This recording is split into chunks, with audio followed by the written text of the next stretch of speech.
स्वास्थ्य इस सभी की दृष्टि से बहुत महत्व का विषय है। विगीत सुना आपने, निरामय शब्द सुना, निरामयाची उपासना। तो हमारा जो विश्व कल्याण की प्रार्थना वाला मंत्र है, उसमें भी हम कहते हैं ना, सर्वेपि सुखिनः सन्तु, सर्वे सन्तु निरामयाः, सर्वे भद्राणि पश्यन्तु, मां कश्चित् दुख भाग भवेत्। सब लोग सुखी हो, इसका मतलब है कि कहीं पर दुख न रहे।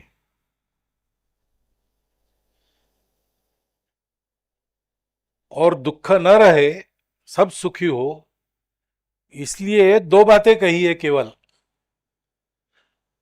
सब निरामय हो, सबको, सब स्वस्थ रहे। और दूसरी बात कही है, सब एक दूसरे को अच्छी नजर से देखे, यानी सब लोग संस्कारित हो, उसके बिना हो ही नहीं सकता। तो दो विषय इसमें आते हैं, मनुष्य जीवन को सुखी बनाना है तो स्वास्थ्य और शिक्षा। शिक्षा यानी लेटर्स नहीं, शिक्षा यानी डिग्री नहीं, शिक्षा यानी संस्कार है।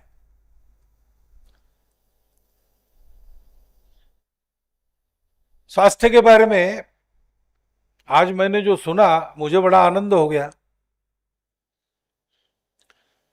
मुझे 2017 में नागौर की प्रतिनिधि सभा में संघ ने जो प्रस्ताव पारित किया था स्वास्थ्य के बारे में, उसका स्मरण हो गया। स्वास्थ्य की व्यवस्था सबके लिए सुलभ हो और सस्ती हो। अब हो कहना अच्छा है, लेकिन ये होगा कैसे? 142 करोड़ का देश है, 6.25 लाख गांवों का देश है। और ये बात जब हम कहते हैं कि सब तक पहुंचे वगैरह वगैरह, तो लोग कहते हैं कि फैसिलिटी ही नहीं है।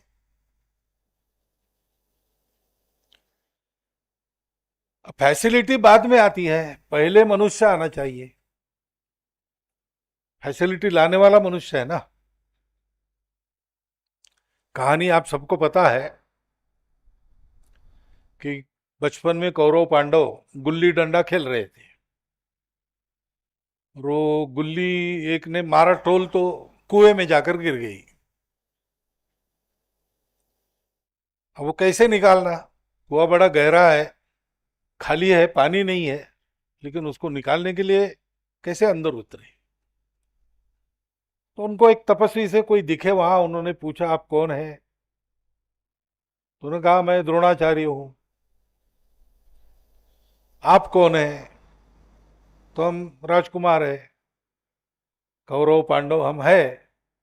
क्या कर रहे हैं? खेल रहे हैं, लेकिन वो गुल्ली गिर गई कुएं में, तो उसको निकाल नहीं सकते। क्यों नहीं निकाल सकते? निकाल सकते हैं। अब फैसिलिटी नहीं थी, लेकिन द्रोणाचार्य ने दर्भ को अभिमंत्रित करके उस पर छोड़ा बाण जैसा, और दर्भ को दर्भ, दर्भ को दर्भ ऐसा लगा कि उसको खींच लिया बाहर। अब ऐसा हुआ कि नहीं मालूम नहीं, लेकिन बोध तो स्पष्ट है। करने वाला हो तो काम होता है। तो एक करने वाले चाहिए, और उनके पास ज्ञान चाहिए।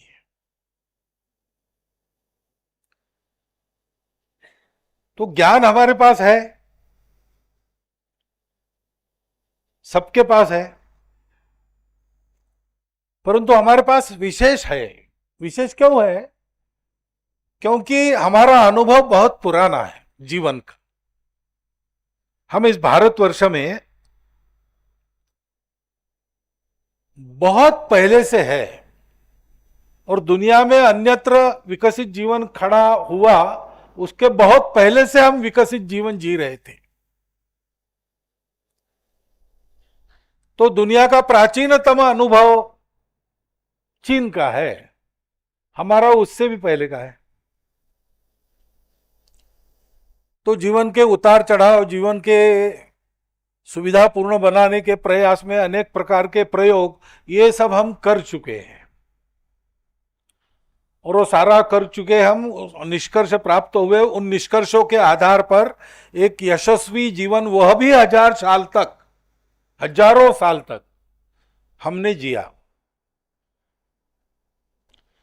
तो उस अनुभव के आधार पर हमारे पास बहुत अच्छा ज्ञान है। वो महत्वपूर्ण बात होती है। प्रत्यक्ष करने का अनुभव जिसको है उसको ज्ञान प्राप्त होता है। तो मैं जानवरों का डॉक्टर हूं। मैं ग्रेजुएट होके सरकारी नौकरी में गया, मेरा एक साथी भी मेरे साथ था। तो हम दोनों ग्रेजुएट लोगों ने ये पाया कि पुस्तक का तो सारा ज्ञान हमारे पास है, हमारे वहां जो कंपाउंडर थे उनके पास नहीं था। लेकिन प्रत्यक्ष फील्ड में काम करना है तो उनके पास हमसे ज्यादा ज्ञान है। तब हमारे ध्यान में ये बात आई कि डॉक्टर होने के बाद भी इंटर्नशिप क्यों करनी पड़ती है। अनुभव लेना पड़ता है, हमारे पास अनुभव है। यह हो गया कि बीच में आक्रमण के काल में हम लोगों ने चलना बंद कर दिया, एक जगह कदमताल करते रहे, तो दुनिया आगे चली गई। लेकिन दुनिया ने अपना अनुभव जो सीखा था वो कम अनुभव था। एक अंग्रेजी शब्द है टाइम टेस्टेड, काल की कसौटी पर घिसा हुआ, वो हमारा था, युगानुयुग से चल रहा है।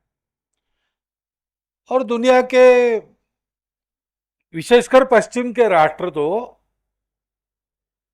राष्ट्र के नाते 2-3 हजार वर्ष से पुराने कोई भी नहीं है।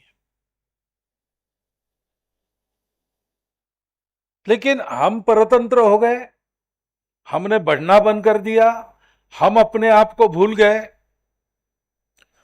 तो अंत में हमने यही मानना शुरू किया, साहेब वाक्यम प्रमाणम।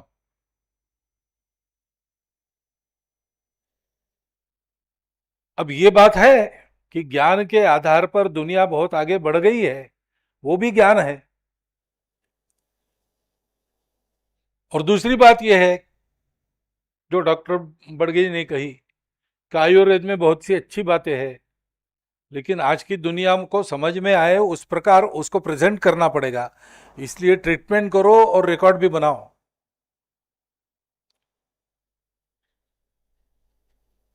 तो हमारा प्राचीन ज्ञान, दुनिया का आधुनिक ज्ञान, इसका स्वीकार अस्वीकार किस कसौटी पर है? वो पुराना है इसलिए लेना, ये नया है इसलिए नहीं लेना, ये नया है इसलिए ये लेना, वो पुराना है इसलिए छोड़ देना। ये दोनों बातें गलत है। हमारा अनुभव हमको बताता है पुराणमित्येव न साधु सर्वम न चापि काव्यम नवमिति अवध्यम संतः परीक्षान्यतरत भजन्ते मूढ़ पर प्रत्ययनीय बुद्धि। तो पर प्रत्यय से करना यह मूर्खता है। सबकी बातों को सुनो, उसका विचार भी करो, तर्क भी करो क्या हो सकता है, लेकिन प्रत्यक्ष अनुभव लेके परीक्षा करके बाद में स्वीकार करो या अस्वीकार करो, यह तरीका है।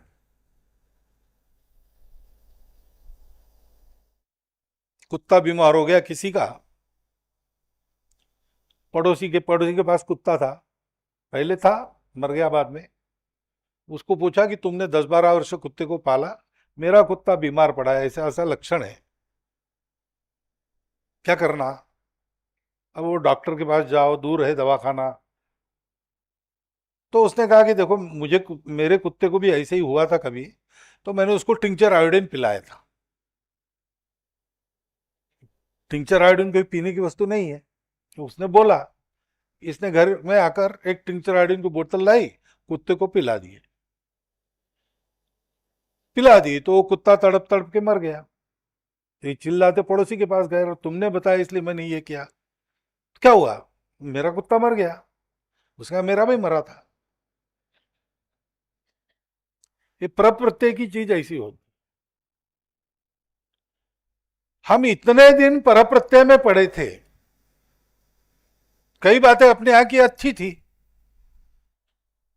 रिकॉर्ड नहीं था हमारे पास, लेकिन अनुभव तो था। उस अनुभव के आधार पर परीक्षा करके रिकॉर्ड हम कर सकते थे, करना चाहिए। क्योंकि 140 करोड़ के देश में स्वास्थ्य सबको सुलभ होना और सस्ता भी मिलना, ये तब तक संभव नहीं जब तक हम दुनिया की जितनी चिकित्सा प्रणालियां है जो आजमाई गई है और यशस्वी है, कौन सी कहा योग्य है, ये देखकर हम एक मिलीजुली चिकित्सा का प्रावधान नहीं करते।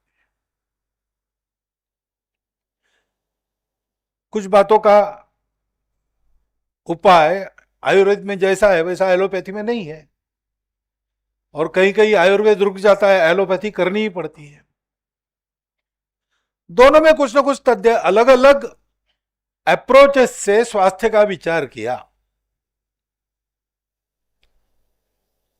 तो इसलिए अब चिकित्सा सुलभ होना यानी क्या है? तो ये छोटी मोटी बीमारी प्राइमरी चिकित्सा मुझे मेरे गांव में मिलनी चाहिए, दूसरे गांव में जाने की नौबत नहीं आनी चाहिए। उससे थोड़ी बड़ी सेकेंडरी चिकित्सा अगर करनी है तो मुझे मेरे ब्लॉक के जगह मिलनी चाहिए, थोड़ा गए करके आ गए। उससे बड़ी चिकित्सा मुझे अपने जिला केंद्र पर मिलनी चाहिए। और बहुत ही स्पेशल चिकित्सा है तो हमको अपने कमिश्नरी के स्थान पर या प्रांत की राजधानी पर जाना पड़े। तो छोटी मोटी बीमारी का इलाज मुझे मेरे यहीं मिल जाए, ऐसा अगर करना है तो हमको वहां एलोपैथी का भी सहारा लेना पड़ेगा और दादी का बटवा उसका भी सहारा लेना पड़ेगा, आयुर्वेद भी देखना पड़ेगा, होम्योपैथी भी देखनी पड़ेगी। कई प्रकार की चिकित्साएं है और वो कहीं कहीं फल देती है। पश्चिम के साइंस का एक विशेष है, उनके लिए वो ठीक था, वो सही गलत नहीं कह रहा हूं मैं, उसकी एक विशेषता बता रहा हूं, वो स्टैंडर्डाइजेशन है।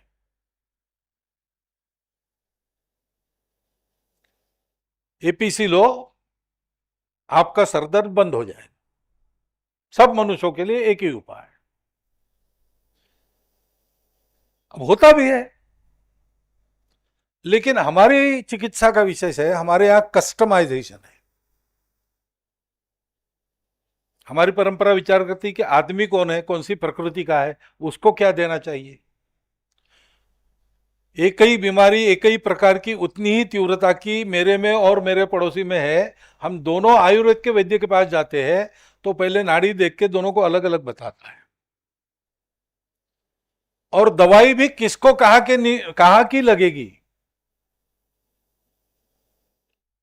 और कुछ दवाई पुरानी हो जाने के बाद काम नहीं करती, कुछ दवाई सदा काम करती। बहुत सारी बातें ऐसी है, उसके आधार पर हमको रोगी को देखकर उसकी चिकित्सा करनी पड़ती है, केवल रोग को देखकर नहीं होता है। ये हमारे यहां कस्टमाइजेशन है। तो हमको अगर इस प्रकार की चिकित्सा की उपलब्धता सर्वदूर करनी है तो सब बातों का विचार करते हुए सर्वत्र इन सब प्रकारों की चिकित्सा उपलब्ध रहे, जो आजमाई है वो करना पड़ेगा। अब आयुष मंत्रालय वही करता है।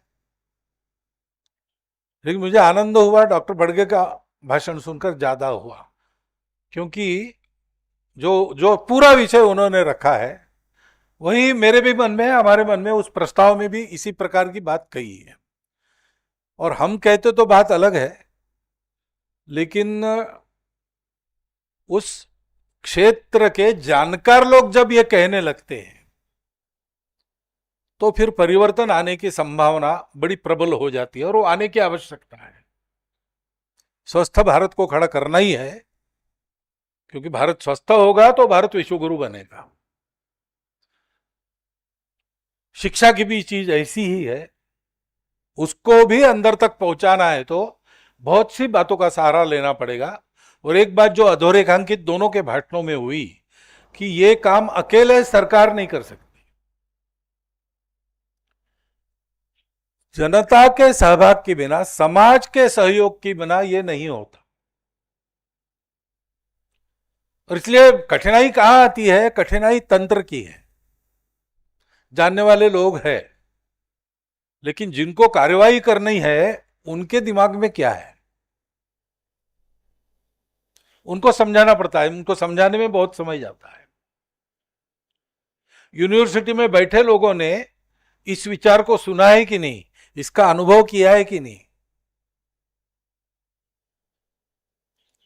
जैविक खेती का प्रचार प्रसार करने वाले बहुत दशकों से अपने देश में है, लेकिन पहले मानसिकता ही नहीं थी, एकेडमिशियंस की भी नहीं थी और प्रशासन में बैठे लोगों की भी नहीं थी। आज तो जैविक खेती सर्वमान्य विषय हो गया, सब लोग पुरस्कार करते। लेकिन ये विदर्भ में एक नायडप काका थे, नारायण देवराव पांडरी पांडे, उन्होंने गोबर से खत बनाने की एक विधि निकाली, उसके प्रत्यक्ष प्रयोग किए, डॉक्यूमेंटेशन भी किया, सब था उनके पास। जिस आधार पर कोई वस्तु शास्त्र में मान्य होती वो सब था। वो लेके सेक्रेटरिएट में गए कि भाई किसान अपना घर में खाद तैयार कर सकता है, फर्टिलाइजर इंपोर्ट करने की जरूरत नहीं, रासायनिकों से दुष्परिणाम से भी लोग बचते हैं और हमारा इंपोर्ट वो बच जाता है। तो मंत्रियों से परिचय था, इसलिए सेक्रेटरी को सुनना पड़ा।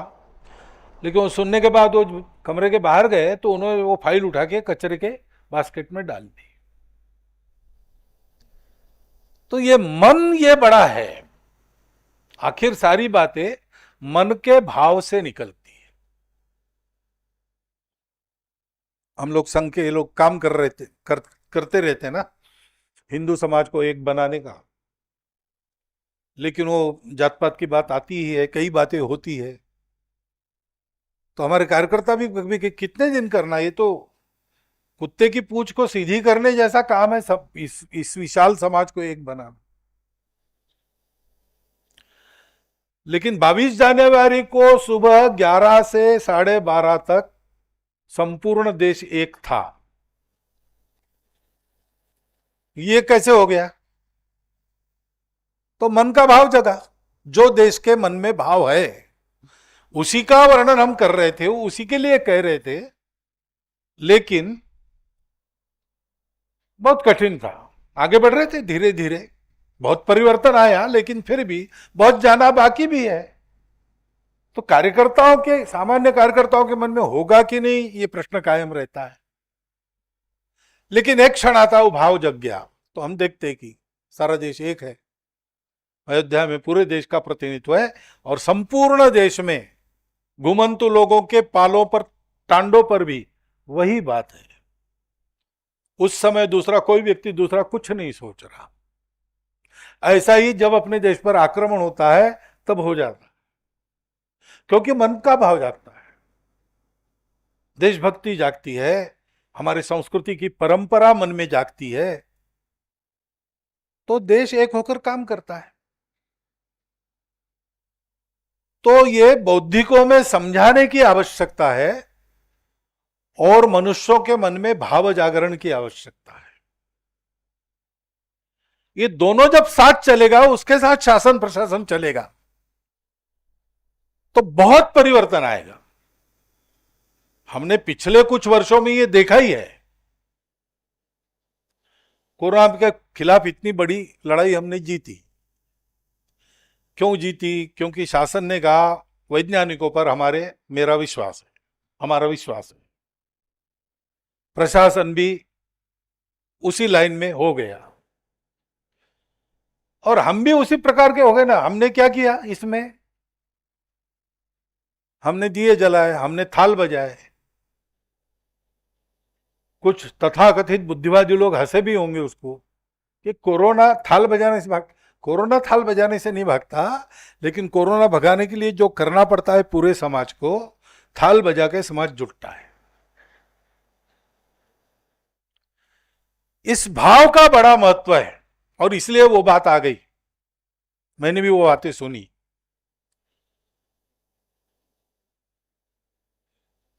यूरोप अमेरिका की जमीन बहुत देती नहीं,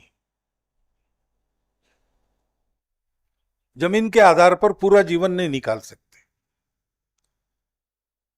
तो व्यापार करना पड़ता है। व्यापार करेंगे तो इंग्लैंड के जमीन में क्या होता है, कुछ नहीं, बहुत नहीं कुछ होता है, लेकिन इंग्लैंड में मिलती नहीं है ऐसी चीज नहीं है। सारी दुनिया भर की चीजें 12 महीने वहां उपलब्ध रहती है। क्यों? उतना पैसा वो खर्चा करते हैं। पैसा कहां से आता है? व्यापार से आता है। उन्होंने यही किया है, जहाजों में बैठकर देश विदेश जाना, व्यापार करना।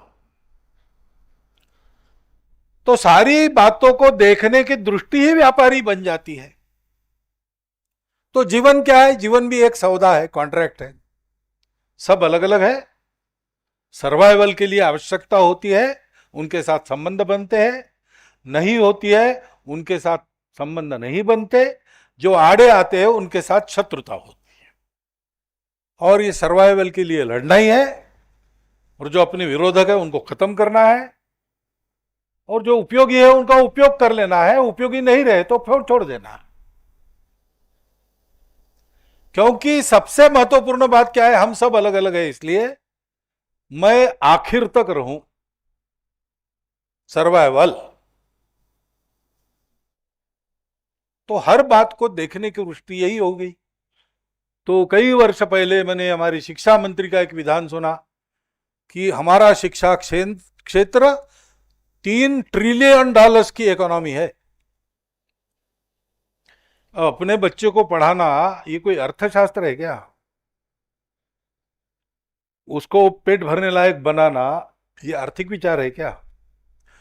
उसको समाज जीवन में जीने के लिए आवश्यक सुसंस्कार देना ये पैसे के तराजू में तोला जा सकता है क्या? नहीं तोला जा सकता। हमारे यहां ऐसा विचार नहीं हुआ। हमारी भूमि सब कुछ देती है और सब कुछ देते हैं, और हम अकेले, पहले जब जनसंख्या बहुत कम थी हमारी और आक्रामकों का भय नहीं था, क्योंकि उनके पास साधन नहीं थे, किसी के पास नहीं थे। समुद्र लांघने के लिए नौका नहीं थी, पर्वत पार करने के लिए वाहन नहीं थे, विमान नहीं थे। तो इस देश में कौन आता हमको सताने के लिए? और अंदर इतना भरपूर था कि सब लोग आराम से रह रहे थे। भूला भटका कोई आ गया तो आओ भाई तुम भी रहो, खाओ। नहीं, हमारी भाषा अलग है, हमारी पहले से अलग अलग है। पूजा अलग अलग है, हमारे यहाँ अनेक है, पहले से है। तुम्हारी और एक क्या बिगड़ता?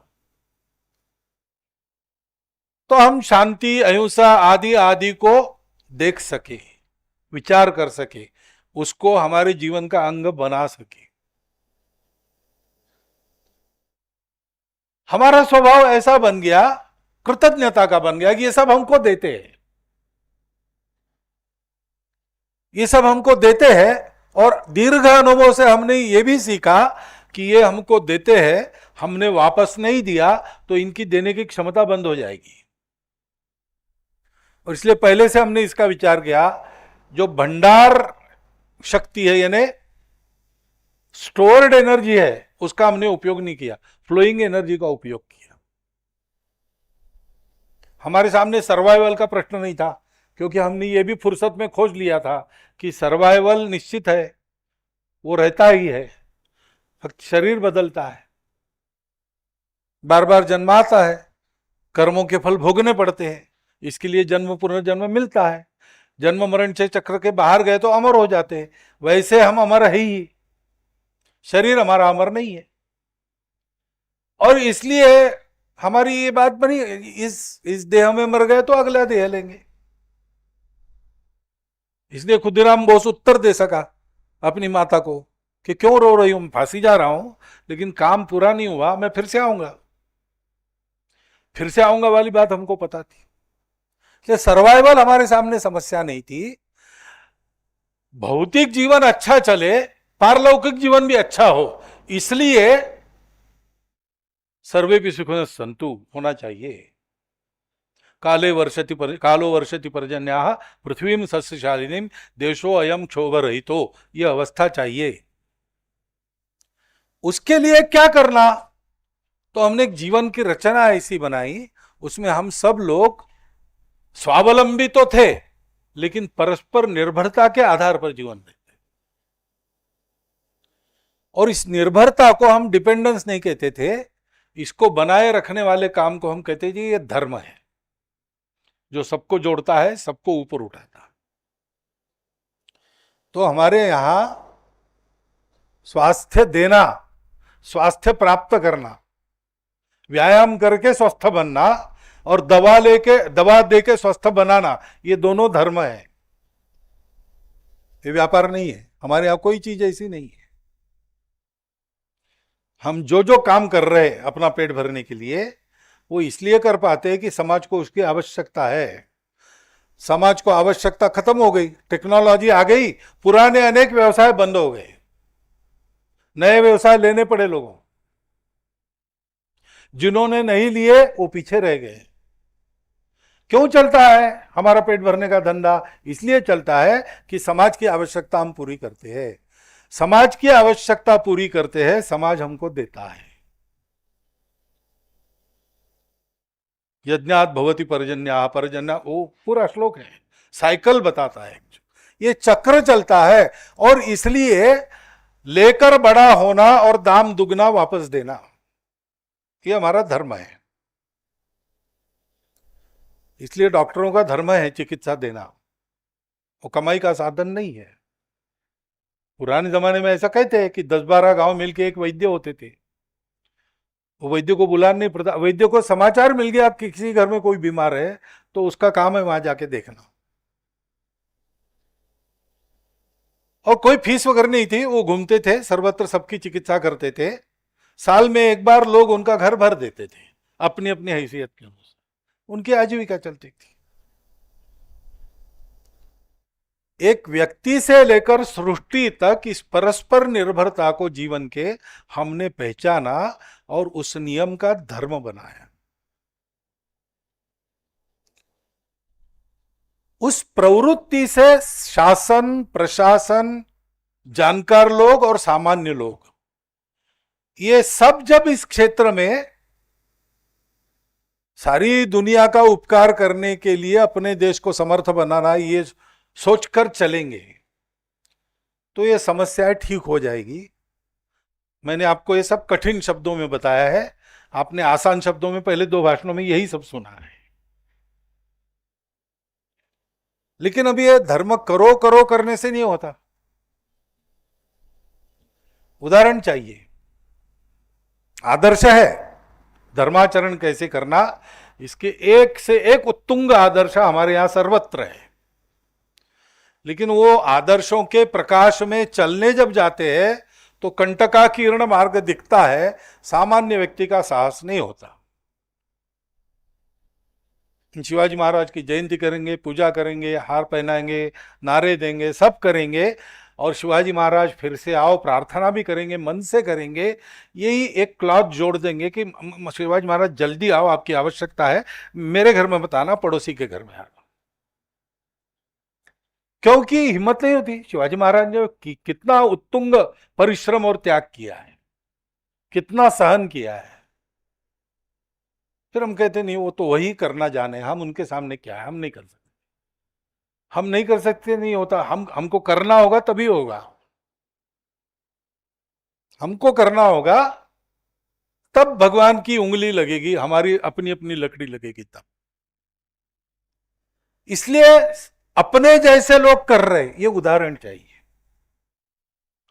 स्वामी विवेकानंद अस्पताल यहां पर आ गया तो इस भाग की एक बड़ी आवश्यकता अच्छी तरह से पूरी होने लगी।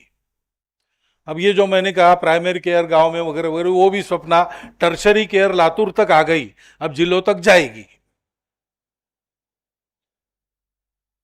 तो स्वास्थ्य की एक व्यवस्था हो जाएगी, जैसे वर्णन किया है उस प्रकार की एक स्वास्थ्य की स्थिति अपने देश में होगी। लेकिन उससे भी महत्व की बात मैं ये मानता हूं कि ऐसी स्वास्थ्य की स्थिति निरंतर बनी रहे, इसलिए जिस प्रकार का तंत्र चाहिए वो तंत्र खड़ा करने के लिए समाज के लिए परिश्रम होना चाहिए। उस परिश्रम की प्रेरणा इस उदाहरण से मिलती है। 4 डॉक्टर्स आए, डॉक्टर कुकड़े साहब आए, सब लोग आए, उन्होंने काम किया। आज 4 ही है क्या? बढ़ गए। डॉक्टर साहब की पीढ़ी के लोग ही है क्या? नई पीढ़ी दिख रही है। ये क्यों चला? किसी ने किया, उस करने से लोगों को अनुभव हुआ कि इसमें सार्थकता है, इसके लिए समय देना चाहिए, इसके लिए त्याग करना चाहिए, और हम कर सकते, क्योंकि ये कर सकते तो हम क्यों नहीं कर सकते?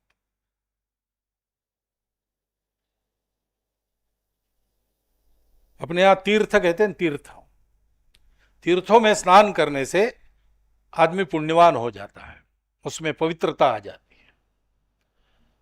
ये क्या होता है? ये इसी होता है।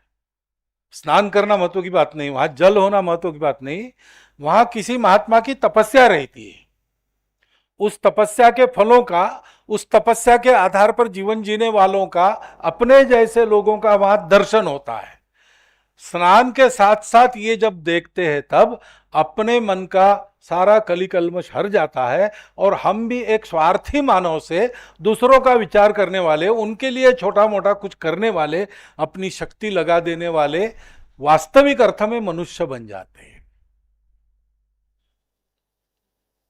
ये काम ऐसे केंद्रों से होता है। ये आधुनिक काल में हमारे लिए तीर्थ है।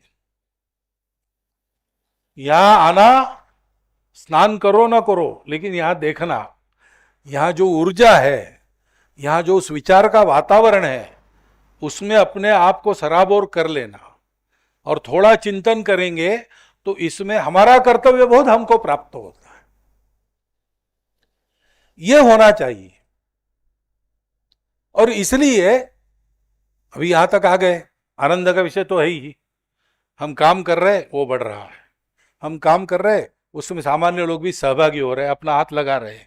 हम काम कर रहे, उसका रिकॉग्निशन भी शासन के स्तर पर होता है।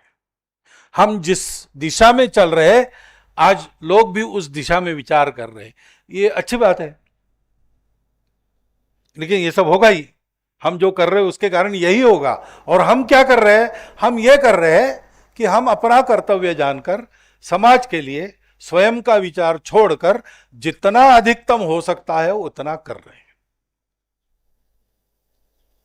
और ये हम कर रहे हैं तो वो सब और फैल रहा है। तो ये काम निरंतर चलना चाहिए। स्वामी विवेकानंद ने, भारत के अभ्युत्थान की बहुत चिंता थी उनको, उसके लिए भारतवासियों को बहुत कुछ बताया उन्होंने, लेकिन सारांश में क्या बताया? उनका वो कोटेशन प्रसिद्ध है, शब्दशः मुझे स्मरण नहीं है, भाव मैं बताता हूं। हे भारतवर्ष, तुम अपने को बड़ा करने के लिए दुनिया में बड़े होने वाले नहीं हो। तुम काली माता की बलिवेदी पर बांधे हुए बलि पशु हो। तुम्हारा जीवन दूसरों के लिए है।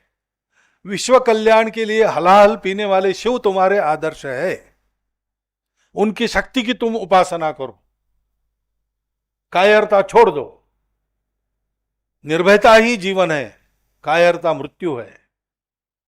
प्रार्थना करो माते की, हे मातेश्वरी मुझे शक्ति दो, मेरी दुर्बलता हटाओ, मुझे मनुष्य बनाओ मां, मुझे मनुष्य बनाओ। हमारे लिए यह प्रार्थना है, हमको करने की यह प्रार्थना है, हमको बनने का यह काम है। भारतवर्ष को विश्व गुरु बनाना है। तो उसका दृश्य रूप तो हम बता ही सकते हैं, टेक्नोलॉजी ऐसी रहेगी, ये रहेगा, वो रहेगा, लेकिन इन सब के मूल में क्या है? भारतवर्ष का समाज आहार निद्रा भय मैथुनंच इतना भर जीने वाला पशु समाज नहीं है।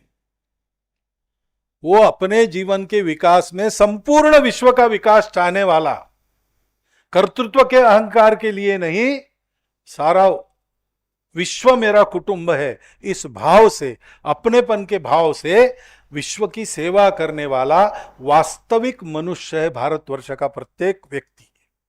ये स्थिति हो जाए तो हमारे सपनों का भारत और भारत के सपनों की दुनिया, ये दोनों हम बहुत अल्पावधि में, शायद इसी देह में इन्हीं आंखों से देख सकते हैं।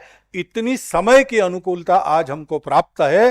विवेकानंद रुग्णालय को देकर इसका विचार आप कीजिए। इतना एक छोटा अनुरोध रखता हूं, और मेरे शब्द आपने सुन लिए, इसलिए धन्यवाद देता हुआ मेरे विचार को समाप्त करूं।